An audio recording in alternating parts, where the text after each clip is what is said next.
Vamos a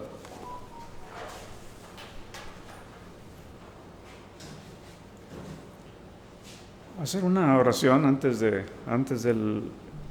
pasar al mensaje. Vamos a pedir a Dios.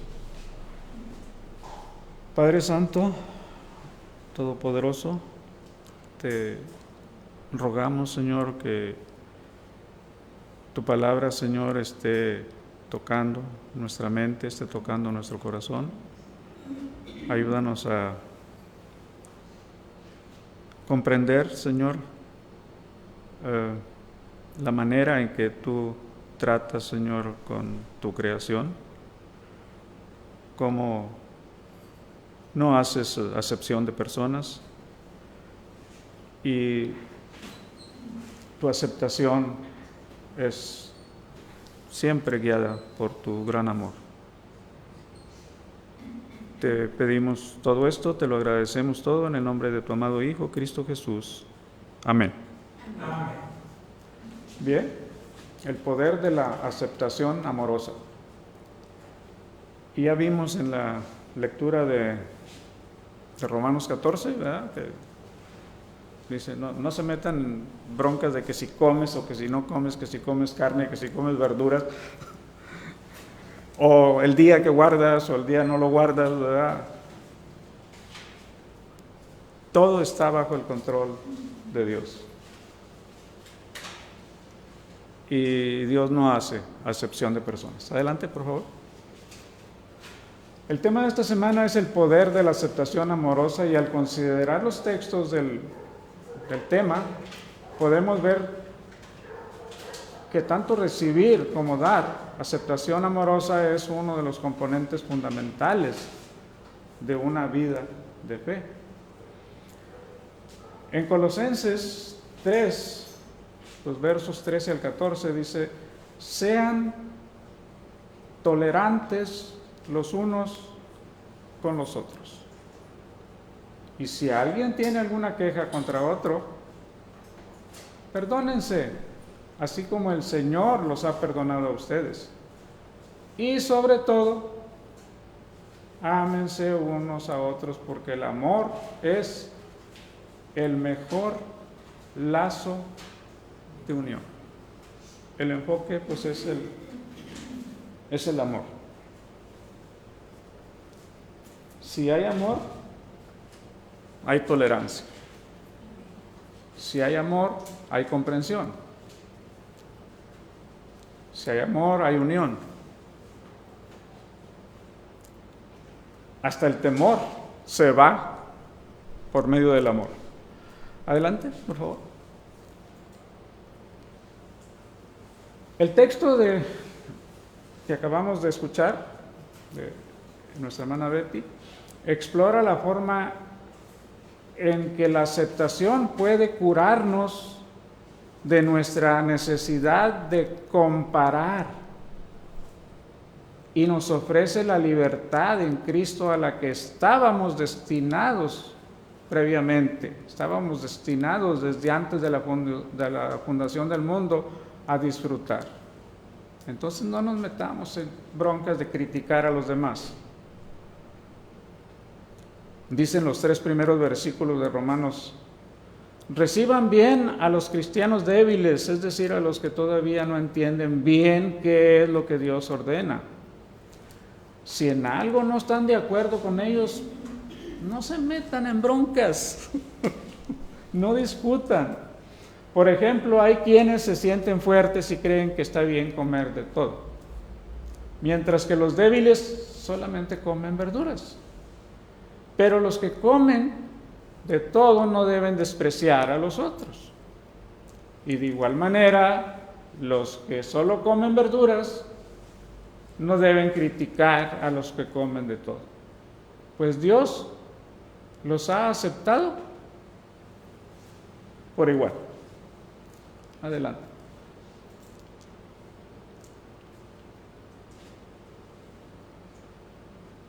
La otra escritura del tema es Mateo 18, 21 al 35. Viene la historia de los 2 deudores.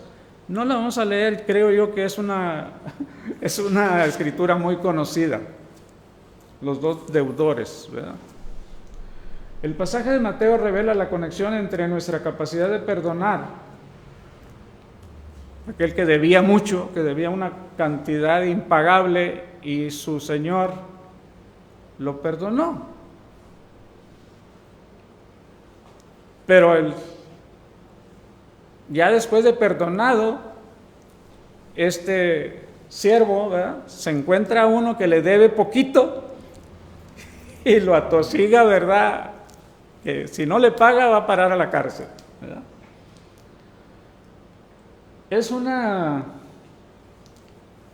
conexión entre qué tan dispuestos estamos a recibir el perdón de Dios para perdonar a los que nos deben también algo. Cuando reaccionamos de manera diferente a como Dios nos trata, es que no estamos entendiendo todavía la gracia de Dios. Esto también está relacionado con la oración modelo, con el Padre Nuestro, en donde el pasaje en el capítulo 6 de Mateo, por ahí en el verso 12, ¿verdad?, dice: perdona el mal que hacemos, en esta traducción en lenguaje actual, ¿verdad?, dice: perdona el mal que hacemos, así como nosotros perdonamos a los que nos hacen mal.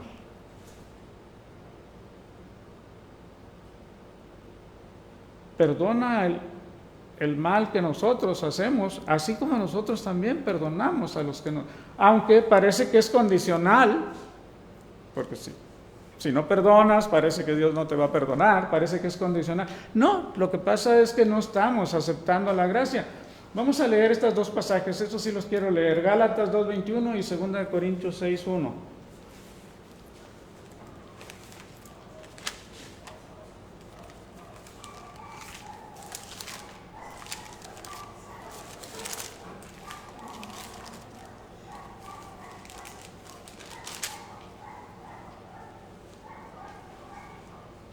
Gálatas 2:21 dice el apóstol Pablo: no desecho la gracia de Dios.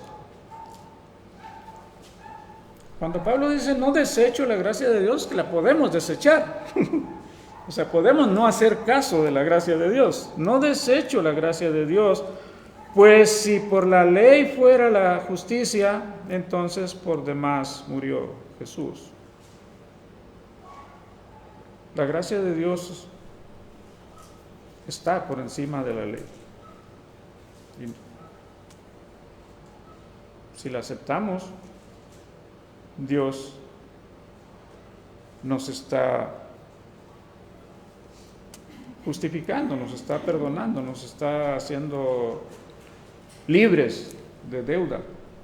Segunda de Corintios 6:1 también habla de este tema de la gracia. Segunda de Corintios.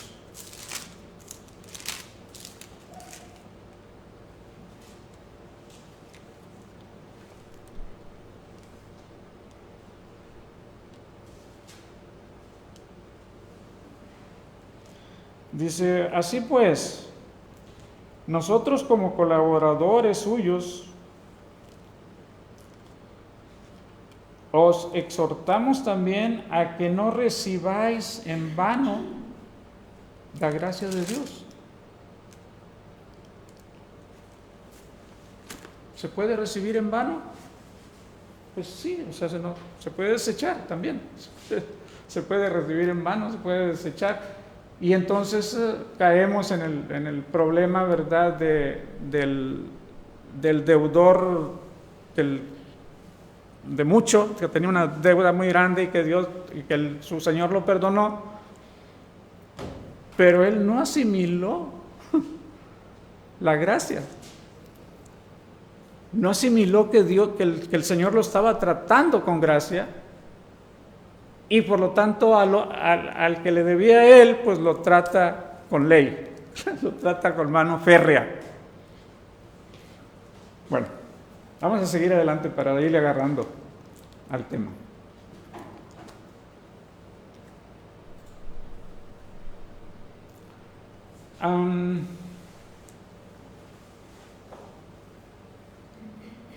La aceptación amorosa en las bienaventuranzas. Ahí en las bienaventuranzas hay una paradoja de situaciones que no corresponden, pero se dan. Una paradoja es una situación contraria, ¿verdad? Algo que parece que no y es que sí.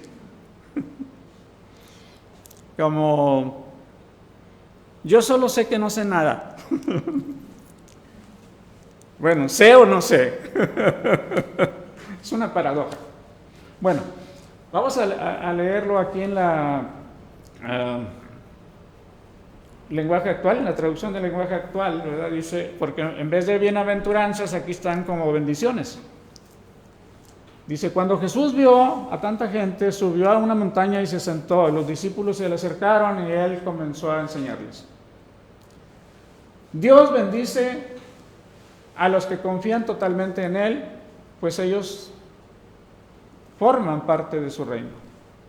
Dios bendice a los que sufren, pues él los consolará. Dios bendice a los humildes, pues ellos recibirán la tierra prometida. Dios bendice a los que desean la justicia, pues él les cumplirá su deseo. Dios bendice a los que son compasivos, pues él será compasivo con ellos. Dios bendice a los que tienen un corazón puro, pues ellos verán a Dios. Dios bendice a los que trabajan para que haya paz en el mundo, pues ellos serán llamados hijos de Dios. Dios bendice a los que son maltratados por practicar la justicia, pues ellos forman parte de su reino. Vamos a ir tocando una por una estas bienaventuranzas. Adelante, por favor.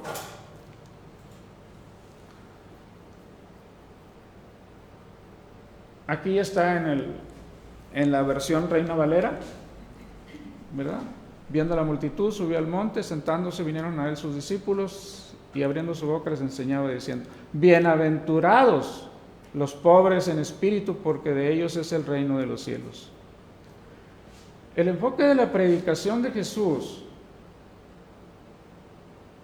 es el reino de Dios, el reino de los cielos. Para los judíos que estaban escuchando, el reino de los cielos estaba reservado, número uno, para los judíos. El reino de los cielos era, punto, para los judíos. Pero para los hombres judíos. Además, para los hombres judíos que guardaban la ley ceremonial, cumplían la ley, y tenían que estar sanos, y además ser ricos. ¿Se acuerdan cuando Jesús dijo, difícilmente un rico entrará al reino de los cielos? Dice, ¿y entonces quién va a entrar? ¿Por qué creen que se sorprendieron? ¿Por qué? Pues si los ricos son los que van a entrar, ¿cómo estás diciendo que los ricos difícilmente entran al reino de los cielos? Bueno, era el concepto religioso de los judíos, sobre todo los fariseos. El ladrón en la cruz, ni recto, ni rico, y sin embargo Jesús le dice, hoy estarás conmigo en el reino. Esa es una paradoja. Es una paradoja. Que no merece, ¿cómo? ¿Cómo es posible? Bueno, lo imposible para el ser humano es posible para Dios. Adelante.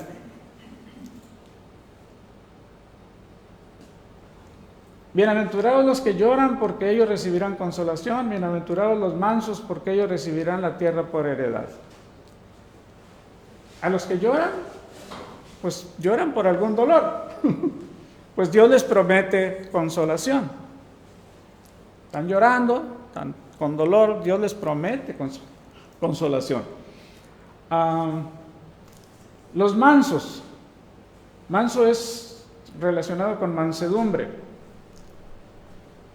Mansedumbre en el idioma arameo es la palabra praus y significa alguien que no puede defenderse. Un manso o alguien que está en mansedumbre es alguien que no se defiende. En esa época, alguien que no defiende su tierra no puede tener propiedad. Si no eres capaz de defender tu tierra, no tienes tierra. Bueno, la bienaventuranza es que a pesar de que no tienes la habilidad de cuidar tu tierra, pues dice, recibirán la tierra por heredad. La conclusión que Cristo da. Bienaventurados los mansos, porque ellos recibirán la tierra por heredad. Otra paradoja. Alguien que no es capaz de cuidar su tierra o de defenderla, va a recibir esa herencia. Adelante.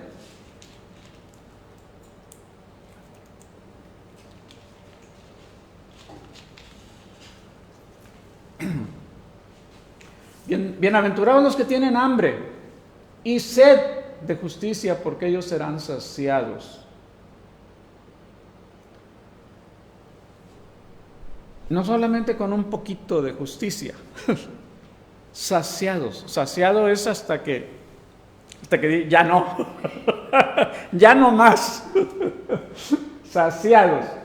Bienaventurados los misericordiosos, porque ellos alcanzarán misericordia. Quien clama por justicia no solamente la recibe, sino que la paradoja es que queda saciado. Igualmente con la misericordia. Igualmente con la misericordia. No es solamente recibir un poquito de misericordia. Es quedar saciado también. ¿Se acuerdan del samaritano, verdad? Que apoyó al herido. Y no solamente lo curó y le alivió en el momento, lo llevó, lo dejó en un hospedaje, ¿verdad?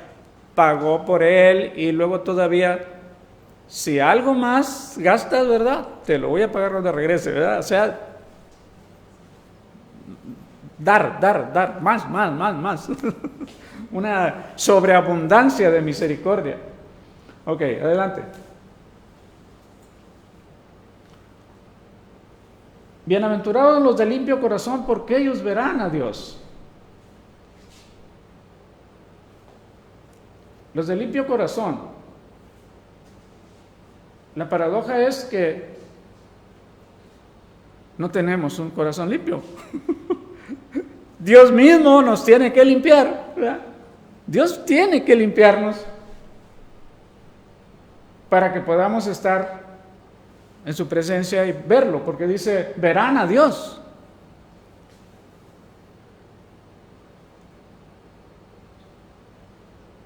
Pero si fuéramos por nosotros mismos, pues no nos abre la puerta. Entonces Él tiene que limpiarnos. La paradoja es que Él tiene que hacer todo. Bienaventurados los pacificadores, porque ellos serán llamados hijos de Dios. Los pacificadores, pues también, la paz es un fruto del Espíritu Santo. Sin el Espíritu Santo, pues no podemos tener paz. Para poder ser hijos de Dios, tenemos que recibir el Espíritu Santo. Ok, adelante.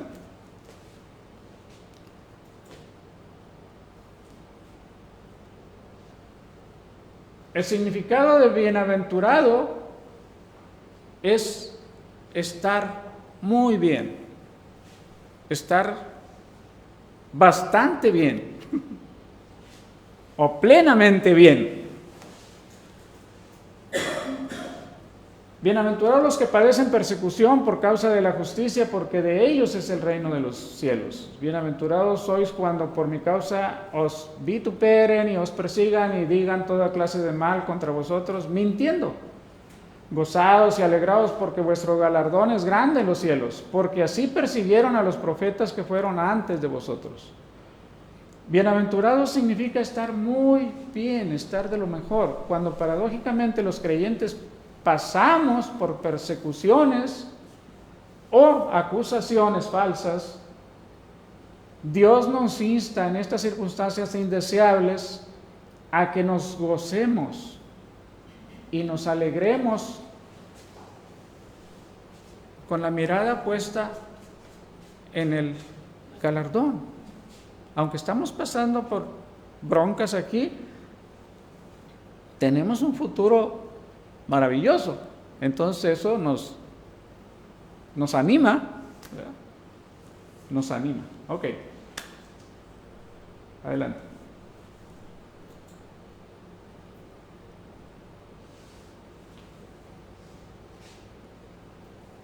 ¿Quién sabe lo que significa paradigma? La palabra paradigma. Paradoja, pues ya dijimos, ¿no? Paradoja es algo que parece que es de una manera y sale de la otra. Ahora, un paradigma. El diccionario dice que es un patrón. Es una forma única de hacer algo. Un paradigma es la única manera de hacer zapatos, es esta manera. O la única manera de hacer un automóvil, pues es de esta manera. Hay una historia de los relojes, la escuché hace tiempo, que los suizos pues son los que han tenido el predominio de la relojería. Y un inventor, ¿verdad?, fue y les presentó una idea novedosa de un reloj revolucionario, ¿verdad? Y los suizos lo vieron.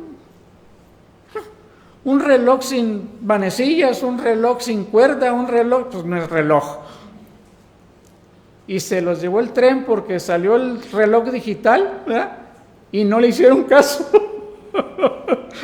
Y se acabó el predominio de los suizos con la relojería, porque su paradigma es: no hay más manera de hacer relojes más que esta. Pues no. Entonces, en las cosas de Dios tenemos que tener mucho cuidado. Dios no tiene una sola manera de hacer las cosas. Nosotros creemos que solamente hay cierta manera en que Dios puede hacerlo. Esta es la única manera en que Dios puede hacer esto. ¿Quién dijo eso?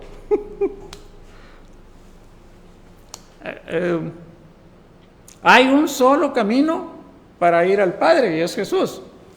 Pero para ir a Cristo, díganme, ¿hay un solo camino para ir a Cristo? Yo creo que no. Lo personal, yo creo que hay. Si no, pues nomás analicemos cómo llegamos a Cristo. Cada quien llegó a su modo. Entonces no nos metamos en paradigmas. Y viene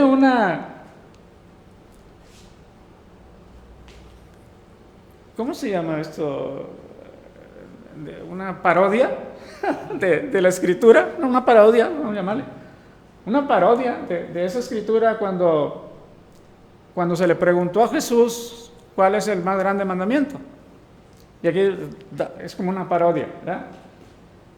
Y Jesús nunca dijo, o sea, esto no lo dijo Jesús: tendrás creencias correctas acerca del Señor tu Dios con todo tu corazón y con toda tu alma y con toda tu mente. Este es el mandamiento.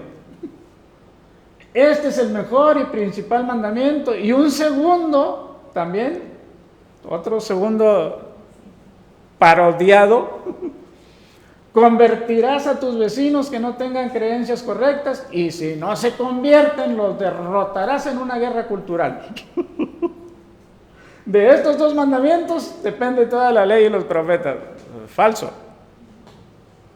Falso. En cambio, Jesús lo que verdaderamente dijo es: amemos a Dios con todo nuestro ser. Y en segundo lugar, igual importante, amemos a nuestro prójimo como a nosotros mismos. Muy concreto y muy enfocado. Nada de que tienes que hacer esto, que tienes que hacer lo otro, que tienes que ir, que tienes que para acá. Es o está cerrado o está abierto. Son dos puntos. ¿Se acuerdan que les dijo Jesús a los fariseos? Se apoderan de la puerta y ni entran ni dejan entrar. No dejan, ni entran ni dejan entrar, ¿verdad? Ok, adelante.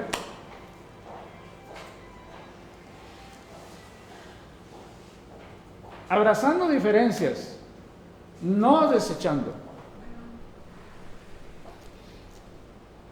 En lugar de persuadir a otros de nuestro propio punto de vista, se nos anima a pensar cómo podemos responder de la manera más amorosa hacia aquellos que difieren de nosotros, a los que no piensan lo mismo que nosotros o no creen lo mismo que nosotros. ¿Cómo los vamos a tratar? ¿Cómo lo vamos a responder?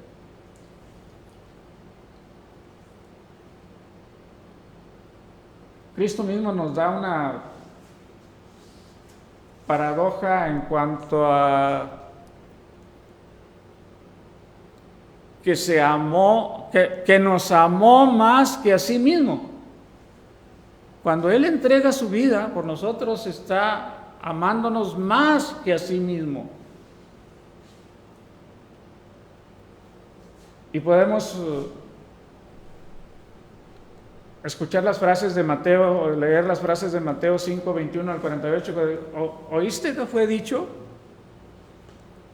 Varias lecturas del Antiguo Testamento las usa. ¿Oíste que fue dicho? Pero yo digo, tenían un entendimiento de las Escrituras del Antiguo Testamento y Cristo las reinterpreta. Parte de esta respuesta amorosa requiere que abordemos las diferencias dentro y fuera de la iglesia, abrazando las diferencias, esas diferencias paradójicas que a veces no entran en nuestra mente, pero que son parte de nuestro entorno, de nuestra existencia.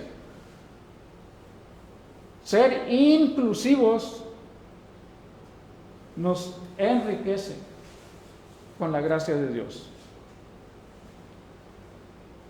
Batallamos con el concepto de que todos están incluidos. Batallamos, eso no entra muy claro en nuestro entendimiento. Pero ese concepto, aceptándolo, nos enriquece. Adelante.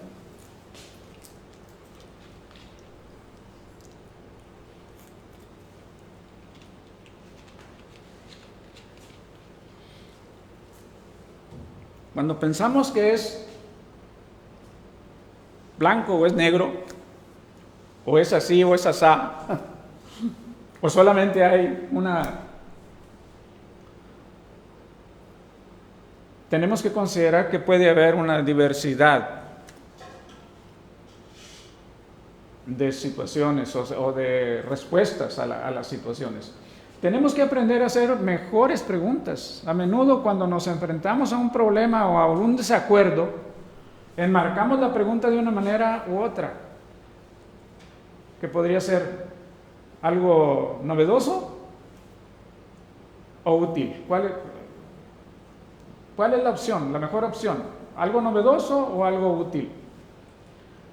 En lugar de apresurarnos a defender o persuadir, Servimos mejor a los demás cuando abrazamos la curiosidad y asumimos que los demás tienen buenas razones también.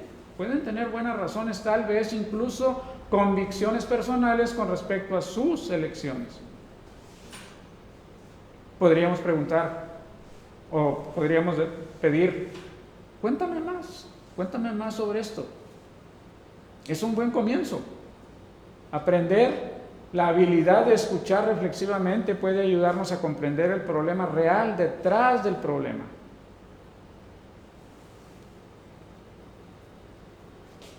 Aprender la habilidad de escuchar reflexivamente puede ayudarnos a comprender el problema real detrás del problema. Parece un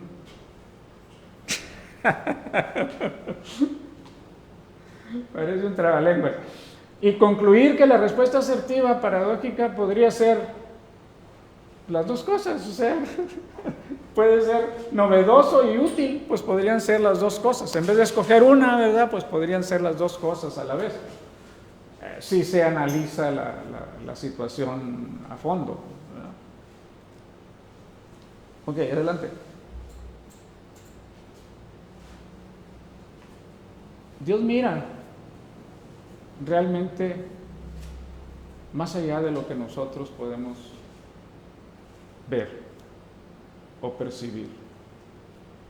Nosotros somos responsables de nuestras propias elecciones y de las formas en que expresamos nuestras convicciones personales y aún la adoración a Dios. Y volviendo a Romanos 14, ¿verdad?, que es la escritura del tema, dice, ¿quién eres tú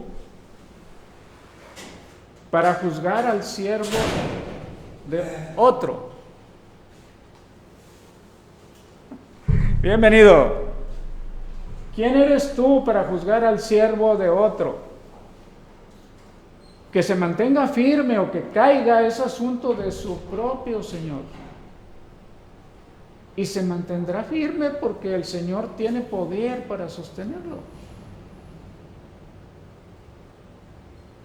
Dios entiende nuestro diseño único y mira la intención del corazón. Pertenecemos a Dios y nuestras acciones se mantienen dentro del sacrificio de Jesús, dentro del sacrificio de Cristo. Y dice el verso 7 de Romanos 14, porque ninguno de nosotros vive para sí mismo, ni tampoco muere para sí. Si vivimos, para el Señor vivimos, y si morimos, para el Señor morimos. Así pues, sea que vivamos o que muramos, del Señor somos. Para esto mismo murió Cristo y volvió a vivir, para ser Señor tanto de los que han muerto como de los que aún viven.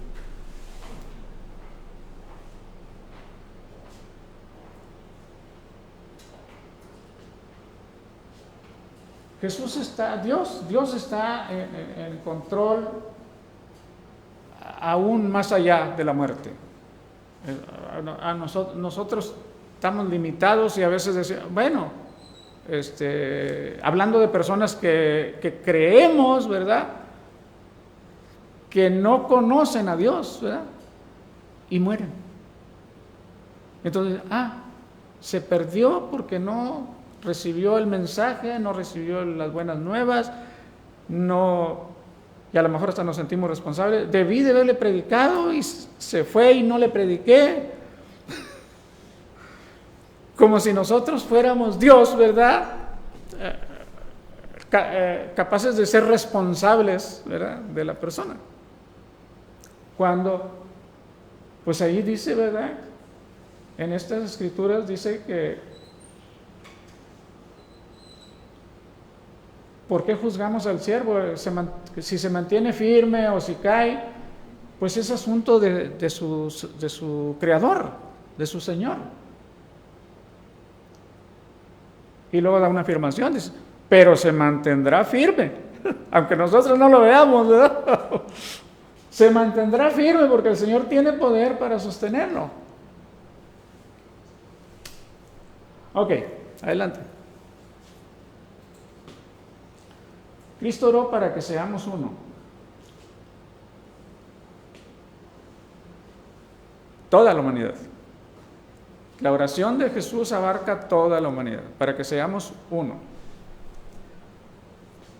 La rectora y decana del Seminario Teológico Luterano del Sur, Mary Hinckley Storer, escribió: Cristo murió y resucitó para crear una comunidad a través de las diferencias más fundamentales. La muerte de Jesús unió a los judíos y a los gentiles, o a los griegos. Se hablaba de gentil, se hablaba como griegos, ¿verdad? A los libres o a los esclavos, a los muertos y a los vivos. Los reconcilió. La muerte de Jesús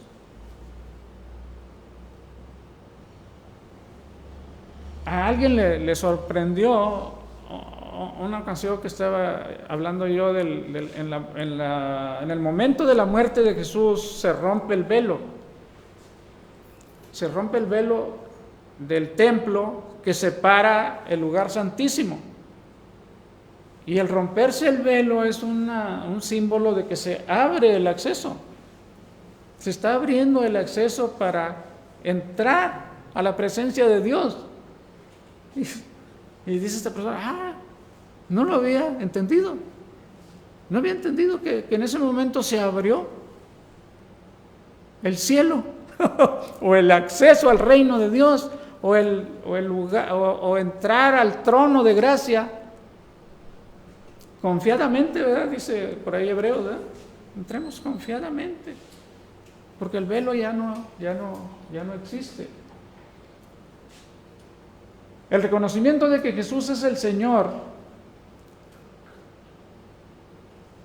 implica una crítica de todos los demás poderes, incluso el poder de nuestro juicio más reflexivo sobre cómo honrar a nuestro Señor. Cuando decimos Señor a Jesús, estamos olvidándonos de todo rango de autoridad de este mundo. Estamos diciendo, la única autoridad que reconozco es mi Señor Jesús. Y todo lo demás queda en segundo plano. Poner en primer lugar el reino de Dios y su justicia, y todo lo demás es añadido, ¿verdad? Nuestra unidad dentro de la iglesia no se basa en prácticas personales. No se basa en qué tan buen cristiano soy. Ya no me falta uno, decía mi esposa. De todos los mandamientos, ya no me falta uno. Pues debe ser el principal. Bueno, mi esposa se refería a otra persona, ¿verdad?, que decía eso.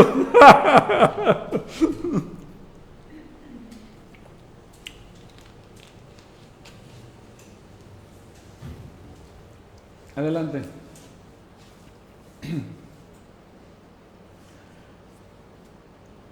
La aceptación amorosa es la respuesta. La aceptación amorosa es la respuesta a las paradojas que enfrentamos en la vida y a las relaciones humanas, respondiendo con gratitud. O sea, respondemos con gratitud, respondemos con alabanza a Dios por esa aceptación,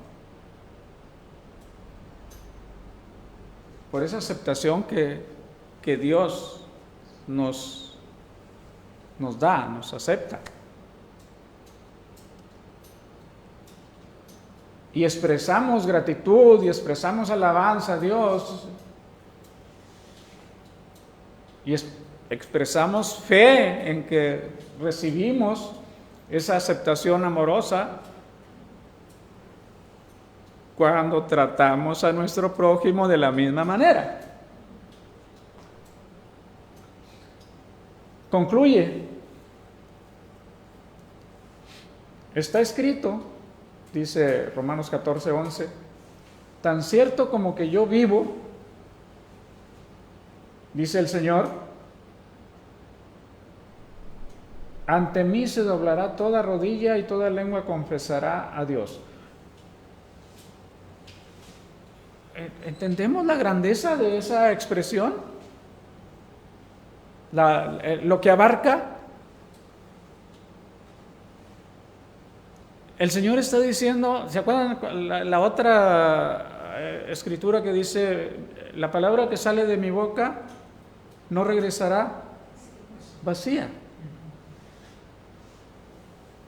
Dios tiene mucha más fe que nosotros, porque nosotros no tenemos mucha fe en que va a suceder eso, ¿verdad? No tenemos mucha fe. A ver, ustedes no sé, pero yo no tengo mucha fe en que toda rodilla se va a doblar delante. Pues yo veo muchas rodillas muy duras todavía. Las mías para empezar. Y toda lengua confesará al Señor, a Dios. Toda lengua. Hay ahorita no tengo la cita exacta por ahí en Apocalipsis, ¿verdad? Donde dice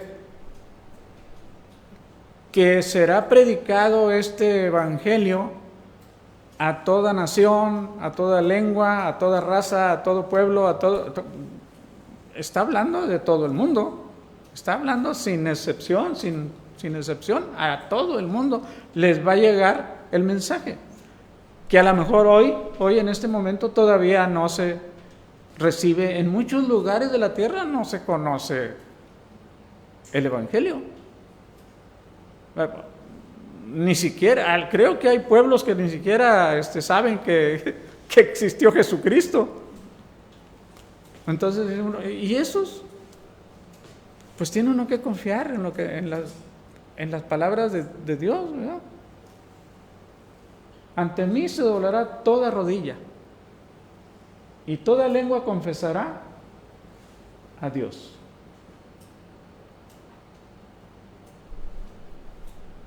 No sé si esto les ayudó a entender un poquito más o les confundió más.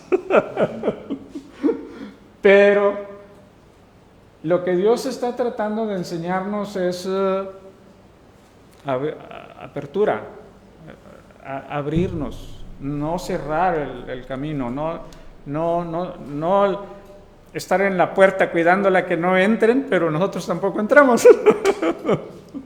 No, ese es el punto. A ver, no sé si hay otra lámina. Todavía falta. Aceptación amorosa en todas nuestras relaciones. Reconocer la libertad que tenemos en Cristo nos ayuda a ofrecer a otros. Reconocer la libertad que Cristo pagó para que tuviéramos. Reconocer que Cristo pagó para que tuviéramos esa libertad nos ayuda a ofrecer a otros esa misma libertad y gracia, o sea, esa misma gracia para expresar su amor por el Padre, el Hijo y el Espíritu Santo. Podemos confiar en la bondad y en la gracia de Dios sabiendo que el Espíritu Santo está guiando a cada persona hacia una comunión con Dios, hacia una intimidad con Dios, hacia una inclusión con Dios, que sean uno. Fue la oración de Jesús antes de que lo arrestaran. Él le oró al Padre para que seamos uno.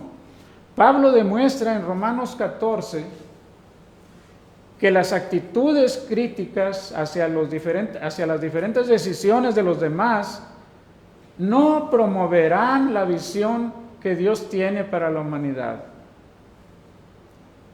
Meternos en discusiones no va a ayudar por diferencias periféricas. Amar a Dios y a los demás comienza cuando trabajamos para construir una aceptación amorosa de las personas dentro de nuestras relaciones y nuestra iglesia. Trabajamos para unir, no para disgregar. Trabajamos para unir, trabajamos para ser uno, no para que haya maneras de estar recalcando diferencias. Adelante.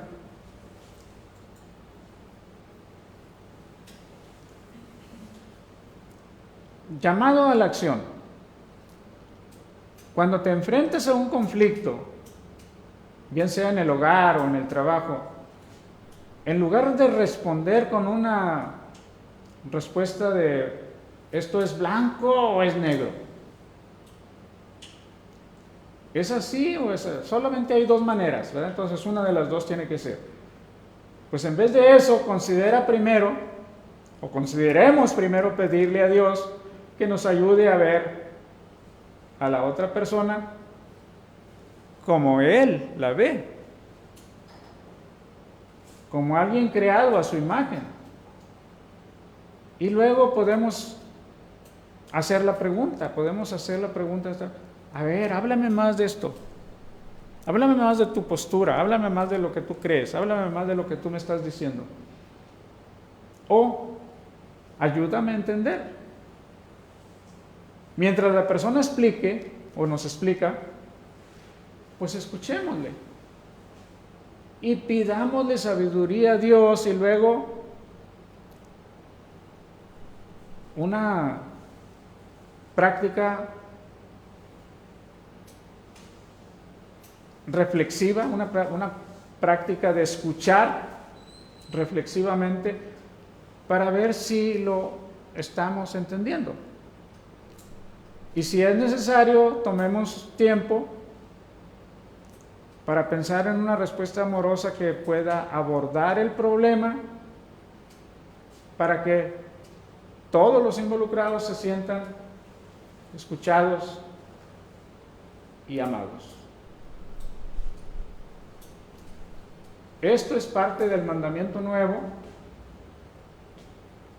de amar a los demás como Jesús los ama.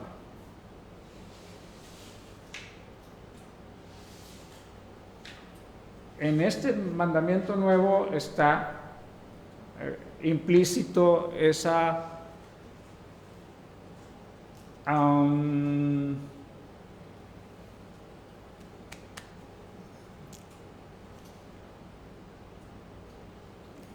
manera, ¿verdad?, de acercarnos con las personas que pueden tener opiniones diferentes que nosotros o pueden ver las cosas de otra manera, ¿verdad? Y llevar a una unidad, no a una separación. El amor de Dios une, el amor de Dios no separa, no separa, el amor de Dios une. Adelante. Era la última, ahora sí. Bien, voy a hacer otra oración antes de terminar.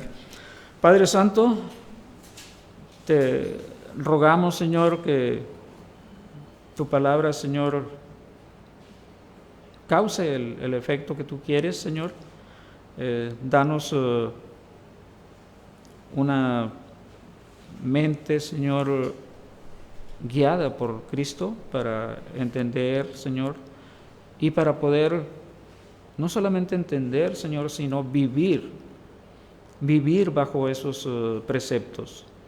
Vivir, Padre Santo, con esa actitud, Padre Santo, que Cristo, cómo Cristo manejó, Señor, las situaciones con personas tan diversas con las que trató.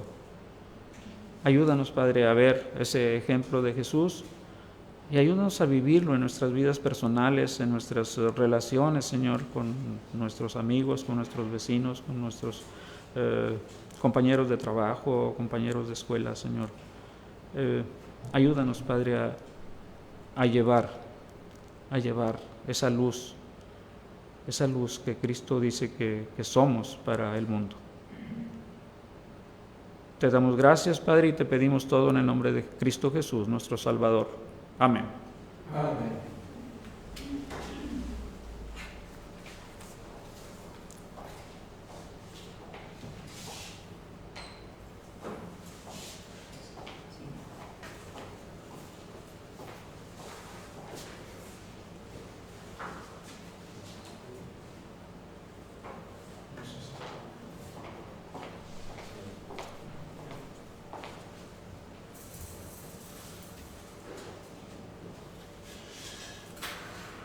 Bien, pues gracias hermano Pedro por el mensaje.